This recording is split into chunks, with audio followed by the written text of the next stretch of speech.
Sejak dibuka pada 20 September lalu, pengunjung Kompas Travel Fair di Mall Pinisi Point Tanjung Bunga Makassar tak pernah sepi dari pengunjung.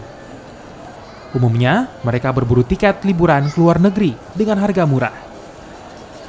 Banyaknya pilihan travel dan juga paket liburan yang ditawarkan membuat sebagian pengunjung bingung untuk memilih lantaran harga yang ditawarkan jauh lebih murah.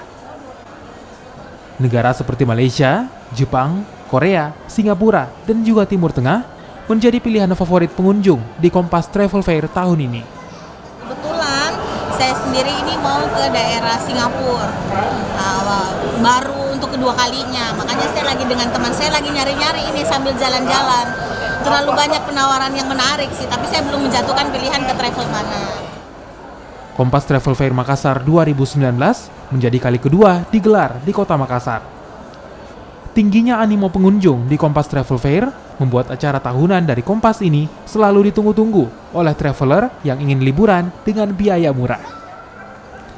Nila Rustam, Kompas TV, Makassar, Sulawesi Selatan.